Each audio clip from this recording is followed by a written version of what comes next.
télévision de développement. Bienvenue à notre émission Environnement pour tous. Très heureux de vous retrouver nombreux. Bonjour chez vous, ça dépend de l'heure à laquelle vous allez suivre cette émission Environnement pour tous. Aujourd'hui, nous recevons quelqu'un de l'étranger, mais un Congolais de la diaspora. On va parler avec lui des incendies de villages au Sankuru. Il est aussi notable du Sankuru, mais j'explique que le professeur Jean Katako, la personne que nous allons recevoir dans cette émission, est aussi expert en relations internationales et politiques européennes. Avec lui, il est aussi expert en droit public. On va parler environnement avec lui. C'est la loi portant protection de l'environnement. Vous savez que c'est un expert que nous recevons dans cette émission. Il y a eu beaucoup de villages incendiés dans la province du Sankuru, une province qui est située au centre de la République démocratique du Congo. Les gens qui ne connaissent pas cette province, si vous voulez circonscrire la République démocratique du Congo, je pense que votre pointe de compas sera dans cette province du Sankuru. Incendie de plusieurs villages, des sources, agriculture avec brûlure, ce que nous déplorons sur l'environnement. Avec notre expert, on va essayer un peu de comprendre pourquoi cette population continue à exercer cette façon de cultiver qui date de longtemps, sans développement, sans culture durable ou alors un développement durable, c'est ce que nous avons toujours évoqué. Professeur, bonjour. Bonjour. Oui, vous êtes expert en développement. Vous êtes resté très longtemps en Europe. Bienvenue en République démocratique du Congo, votre pays. Merci. Qu'est-ce que vous faites en Europe?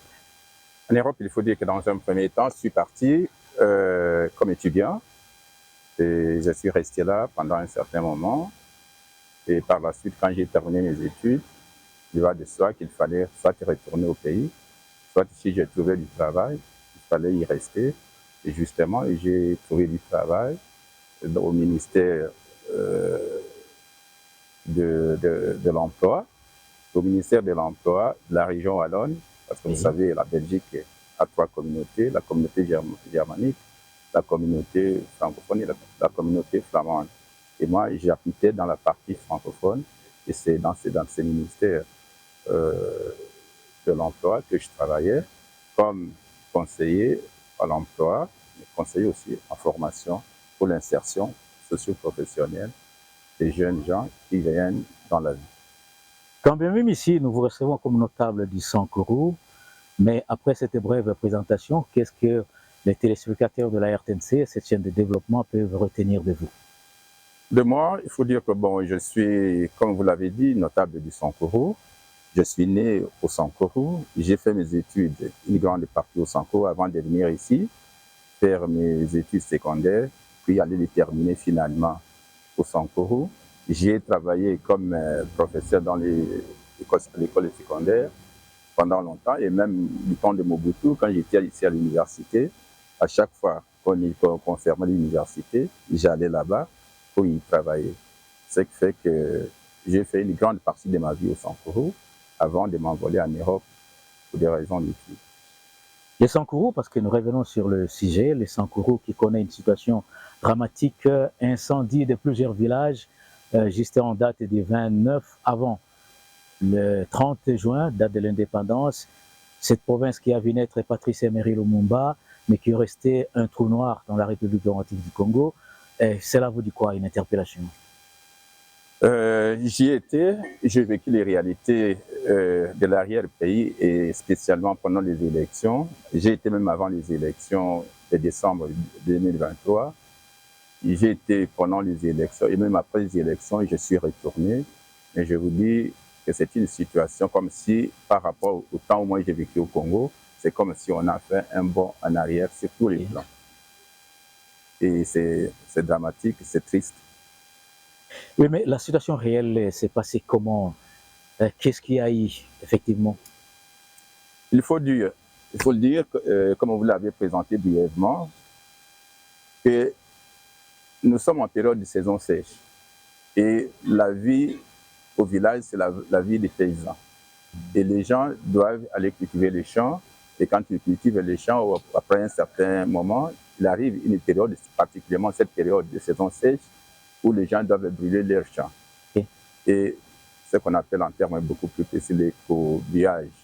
L'écobuage, Et il arrive que les forêts brûlent et les gens doivent surveiller pour contenir l'incendie.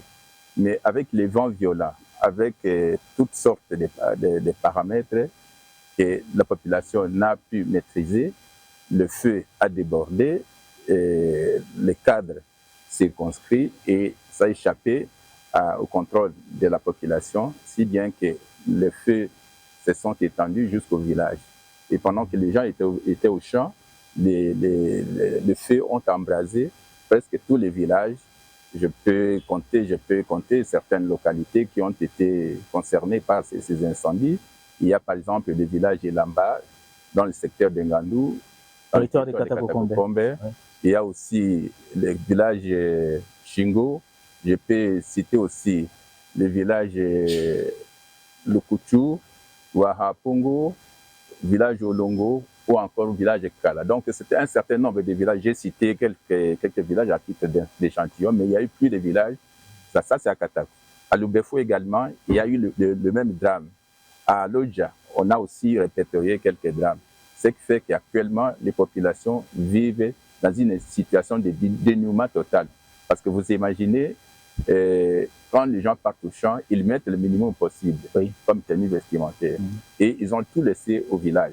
Si bien que quand les flammes ont tout emporté, et les populations se sont retrouvées... Et presque tout le village se déplace au même moment. Tous les villages se déplacent au même moment parce que l'activité principale au village, c'est l'agriculture. Okay. Et ça s'est coïncidé, comme vous l'avez dit, à la date du 29, parce que certains incendies sont intervenus le 28 et consort. C'était aussi la période des examens d'État. C'était le dernier jour des examens d'État. Et les jeunes gens se sont déplacés à l'école pour des examens d'État. Ce qui fait que les villages étaient abandonnés. Et les flammes sont intervenues à ce moment-là. Et vous pouvez imaginer la suite. Quand ils sont venus, c'était un village dévasté. Et vraiment, au moment où nous parlons, dans certains villages, à titre exemplatif, le village Shingo, où il y avait plus de 120 maisons, il n'y avait que 4 maisons qui tiennent debout. Pas 4 maisons, j'ai dit 4 bâtiments. Il y a eu 2 habitations, plus 2 bâtiments scolaires que moi j'ai construits à mes propres frais. Okay. Et c'est là que la population s'agglutine pour survivre. Et dans cette promiscuité, vous pouvez imaginer la vie. Et maintenant, pendant la saison sèche, les gens passent une nuit à la Belle Étoile. Qu'est-ce que vous pouvez demander au gouvernement de la République et au ministère des Affaires sociales, au ministère de l'Agriculture aussi? Mais c'est simple. Vous savez que nous sommes pendant la saison sèche. La température est très basse, ce qui fait qu'il faut des couvertures dans un premier temps, mais il faut aussi des bâches pour que les gens puissent s'abriter, des médicaments, parce que dans cette promiscuité totale, des maladies peuvent naître. Il y a des petits-enfants qui ne peuvent pas se couvrir. J'ai dit qu'on a perdu presque tout. Vous savez, les villageois ont perdu leur matériel agricole, notamment là où les machettes, on peut imaginer la semence aussi, n'existe pas. Et pour permettre à ces villageois de pouvoir avoir un toit, si c'est possible, que les gouvernements puissent, dans la mesure du possible, nous connaissons que le gouvernement est constamment sollicité, actuellement, surtout avec la guerre qu'elle nous mène aux voisins. Donc, si on peut envisager peut-être de donner à chaque individu ne fût-ce qu'un minimum de 30 tôles, comme ça, on va prendre des distances avec la construction en chaume, les constructions à faire des joncs, et ainsi de suite. Mais par la suite, c'est au gouvernement de voir comment cette population peut s'acheter, comme je l'ai dit, des matériels agricoles rudimentaires comme la houe, la machette et la semence aussi, soit les riz, soit les maïs et consorts. Professeur, on nous a fait entendre que dans cette province du Sankourou, il y a quand même des opérateurs qui partent avec les projets de réserve naturelle et qui gagnent quand même beaucoup d'argent dans ces projets, à travers les projets, mais les cahiers de charges ne sont pas respectés. Est-ce qu'il y a vraiment respect de la convention ou bien les contrats sociaux de chaque entreprise à cette population qui continue à utiliser les méthodes anciennes de l'agriculture? Parce que l'agriculture sur brûlir, c'est déplorable aujourd'hui, même pour l'environnement. Je pense que c'est plus accepté. Mais quand les gens continuent à rester toujours avec ces systèmes de vie, comment vous trouvez le cahier de charges de toutes ces populations-là? on laisse la population dans la pauvreté. Et pourtant, il y a des forêts au Sankuru. On sait que la forêt équatoriale est passée par là. C'est pas pour rien qu'on parle de protection des bonobos. C'est pas pour rien qu'on parle de réserve naturelle du Sankuru. Mais il y a quand même beaucoup d'argent pour la séquestration des COD. Congo Pays Solutions. Merci beaucoup à ce vocable que j'aime beaucoup entendre, surtout de la part de la ministre Bazaïba. Oui. C'est une personnalité, en tout cas, qui fait vendre ses concepts à l'étranger dans des rencontres internationales. Et j'espère de vive voix qu'elle va continuer à le faire. Il n'y a pas longtemps qu'elle était à Brazzaville, elle a eu, lors de ses assises, l'occasion de défendre toujours les deux Congos, les deux rives du Congo, qui sont les deux pays. Les forêts de bassin de Congo, oui. Oui. Ce qui fait qu'elle défend très bien et j'espère qu'elle va continuer pendant longtemps à défendre et surtout à obtenir l'argent à compensation des efforts que l'on demande à la population. Il se fait malheureusement, parce que vous l'avez épinglé, c'est fait malheureusement qu'il y a certaines ONG, j'en ai entendu parler, même si je ne les ai pas rencontrées personnellement, il y a certaines ONG qui sont parties avec des contrats et pour parler des contrats, il faut qu'il y ait maintenant la volonté des deux parties. Okay. Les deux parties. Or, la population n'a jamais été impliquée dans toutes ces démarches. Été impliquée dans toutes ces démarches. C'est que certaines autorités locales qui sont parties, qui ont imposé, ils ont appelé les chefs de secteur, on les a imposés d'apposer la signature qu'ils acceptaient. Ce qui fait que la population n'a jamais vu, s'il y a eu de l'argent, la population n'a jamais ni senti l'odeur, ni vu ne fût-ce que la couleur de cet argent. Donc, vous comprenez qu'à l'absence de la moindre solution alternative, la population n'a pas d'autre choix que de continuer avec la pratique ancestrale de l'agriculture sur brûlis. Vous êtes expert en droit public. Est-ce que cette histoire de redevance forestière qui souffre en RDC, il y a la redevance minière qui est donnée aux provinces qui contiennent quand même de minerais, aux exploitations de minerais, mais pour toutes ces provinces qui ont des forêts, oui. Est-ce que ces provinces n'ont pas droit à une redevance forestière? Mais c'est logique. Quand on demande, par exemple, au Congo de faire des efforts pour compenser ne fût-ce que les conséquences de ces changements climatiques. Oui. Quand on demande au Congo de faire cet effort, alors que ce sont d'autres pays qui ont pollué, qui ont beaucoup pollué l'atmosphère au point d'avoir les conséquences que nous avons, il va de soi que le Congo mérite des compensations. Okay. Et je parle du Congo, mais surtout ces populations qui habitent, les populations riveraines de la forêt équatoriale. Et les peuples autochtones, il ne faut pas oublier les pygmées et autres. Oui. Mais justement, quand je parle des populations riveraines, ce sont les populations qui habitent sur place, ce sont les populations autochtones. Et c'est justement ça, on n'en prend pas en considération. Ces populations sont considérées comme des quantités négligeables, ce qui est déplorable. Okay. Quel peut être votre plaidoyer? Excusez-moi le terme, je arrive quand même. Face à cette population de la province du Sankuru, on a eu beaucoup d'échos sur cette histoire des réserves naturelles, mais quand on nous fait entendre qu'il y a des maisons qui sont brûlées, des écoles, des églises, surtout, professeur, c'est une interpellation, vous en tant que notable, qu'est-ce que vous comptez faire? Bien sûr, si je n'interviens pas comme scientifique, moi encore comme politique, c'est vrai que je suis du MLC, c'est vrai que j'ai fait des études je vous les conseille. De 3e cycle, mais je ne viens pas intervenir ici comme scientifique ni comme politique. J'interviens comme notable. Et en tant que notable, je ne peux que plaider la cause de la population dont je suis issu. Raison pour laquelle je demande, si on veut que la population fasse un effort, il faudra que l'État qui représente cette population puisse d'abord obtenir les compensations. Comme on dit, quand vous voulez par exemple demander à une population vous voulez diriger des routes, il y a ce qu'on appelle une juste et préalable compensation. Okay. Mais quand vous ne commencez pas par là, vous demandez à la population de faire des efforts, là, il y a quelque chose qui ne va pas. On inverse l'équation. Donc, raison pour laquelle je demande au gouvernement de la République, à l'État congolais, de faire un effort pour voir dans quelle mesure aider cette population à se débarrasser petit à petit de l'agriculture sur brûlé, et comme ça, avec des moyens qui peuvent lui permettre de développer l'agriculture sur bas-fond, par exemple. Le développement, okay. Le développement, soit donner des tracteurs pour aider cette population avec des engrais à développer une autre sorte d'agriculture. Mais demander à la population d'abandonner cette écriture, cette pratique, avant que cette population n'ait des moyens, moi je pense qu'on inverse maintenant l'équation. Parce que vous avez parlé infrastructure, est-ce que vous pouvez nous donner l'état des lieux de cette province du Sankuru? On en parle assez, mais vous venez de là, professeur. Vous venez de là, il y a des routes, est-ce qu'il y a des aéroports, des aérodromes? Quel est l'état des lieux de cette province pour l'instant? Je risque de vous décevoir, de donner l'impression d'une situation apocalyptique, mais c'est ce que j'ai vu. Quand je suis parti du pays, j'ai laissé l'aéroport de Lodja, un état quand même acceptable. Il y avait des Fokker, que ce soit du temps des petits porteurs, oui. Des petits porteurs, bon, mais c'était on avait des Fokker qui avaient soit des Air Zahir, soit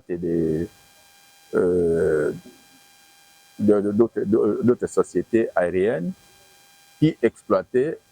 Maintenant, il n'y a plus de société nationale qui exploite nos aéroports. Il n'y a que le seul aéroport de Lodja, plus l'aéroport de Tchumbe, l'aérodrome. J'ai parlé d'aéroport, mais ce sont des aérodromes. À part ça, l'aérodrome de Katako n'existe pas, même si lors de mon dernier passage, j'ai vu qu'on commençait, les villageois s'attelaient à pouvoir dégager la végétation parce que la végétation a repris ses droits. Okay. Quand il n'y a aucune activité humaine, la nature reprend ses droits. C'est ce qui s'est passé. Les routes, n'en parlons pas. À l'époque, moi j'étais encore étudiant, on nous a renvoyés, je me rappelle, on nous a renvoyés de l'université et nous avons eu ce qu'on appelait à l'époque des masses. C'est-à-dire, c'était une société qui exploitait la ligne de Lodja, d'Abrenadibele, Lodja et comme ça, qui contournait. C'était messagerie automobile du Sankuru. Voilà le mot. Je me rappelle. Moi, j'étudiais au collège Saint-Kizito. Oui. Et nous, on savait à tel jour, à telle heure, ces messageries automobiles du Sankuru, les véhicules arrivaient à telle date, à telle heure donnée. Aujourd'hui, il n'y a plus rien. Il n'y a plus rien. Le seul moyen pour les gens de se déplacer reste les motos. Heureusement que ces solutions personnelles sont là, mais les routes sont dans un état lamentable. Ce sont des routes défoncées, inexistantes. C'est comme si à l'époque, quand nous partions à la rivière, les routes sont vraiment réduites à leur plus petite expression, sans parler des fossés, sans parler de tout. Des herbes qui bougent. Des érosions aussi. Des érosions, n'en parlons même pas. Même à Lodja, parce que Lodja, à un certain moment, était appelé Lodjamputu à l'époque. Donc, Lodja, Europe.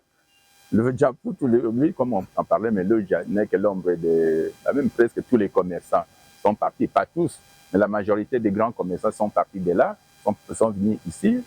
À Katako, quand je suis arrivé, c'est inimaginable. Et même pour arriver, quelque chose de 50, 60 km, vous pouvez facilement prendre, je ne sais pas, 8 heures, 10 heures. J'ai pris un véhicule de location de Lodja pour arriver à Katako. Ça m'a pris une journée parce qu'il fallait de temps à autre s'arrêter et partir avec les gens qui allaient peut-être essayer de travailler le chemin faisant pour que le véhicule passe. Donc c'est dans un état apocalyptique.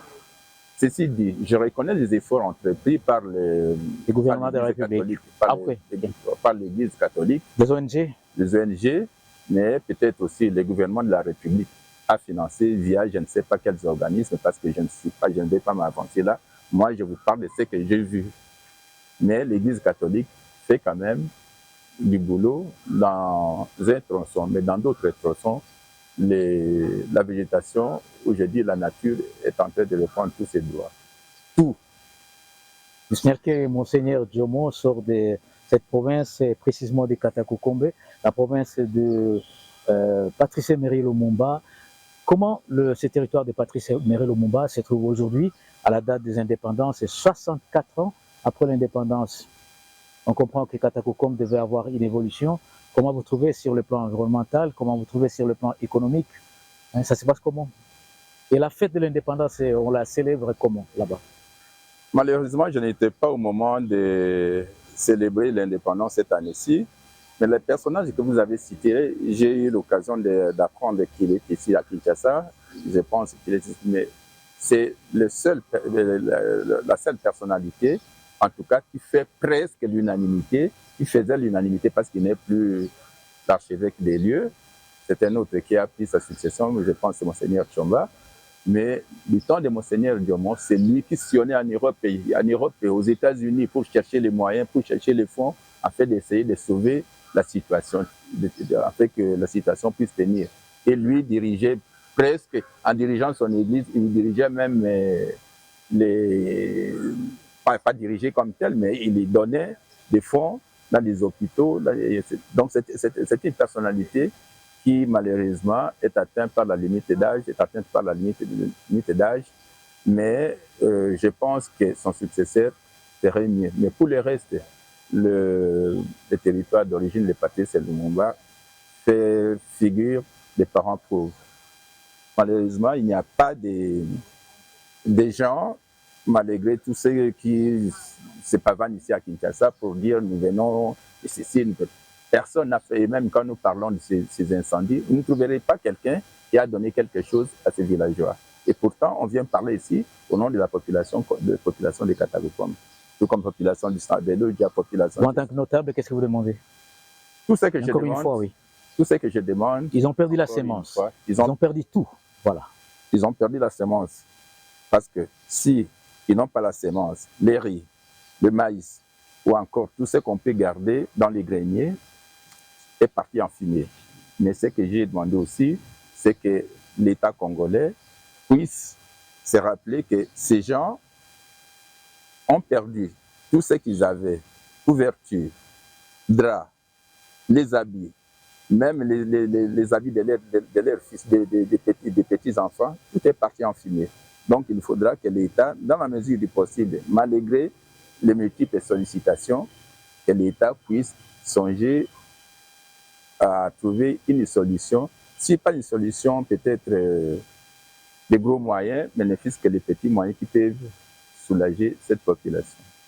Vous comprenez qu'on est en train de citer petit à petit pour cette émission qui parle de incendie des maisons dans la province d'Issankuru, précisément à Lubefu et à Katakokombe, village Shingo a perdu plus de 81 maisons. Vous comprenez, pour chaque famille, et le village Elamba a perdu à peu près 28 maisons. Vous comprenez que c'est vraiment déplorable pour toutes ces familles qui passent nuit à la Belle Étoile. C'est pour cette raison que nous avons venir un notable de Katakokombe et notable d'Issankuru, le professeur Jean Katako. Avec lui, nous sommes en train d'échanger sur cette situation dramatique qui s'est passée dans cette province d'Issankuru, 64 ans après l'indépendance, cette province qui a vu naître Patrice Emery Lumumba, où les gens aujourd'hui, une journée avant la célébration de l'indépendance, ces gens qui sont habitués à célébrer l'indépendance, c'est vraiment une grande fête parce qu'il y a des gens, on nous apprend que jusqu'aujourd'hui, il y a des gens là qui pensent que Lumumba n'est pas encore mort.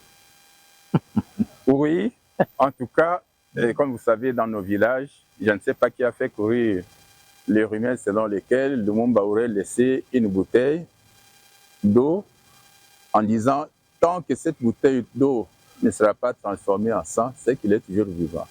Mais ce n'est pas ça l'important. L'important, c'est son esprit. Okay. L'important, c'est l'idéologie qu'il a professée.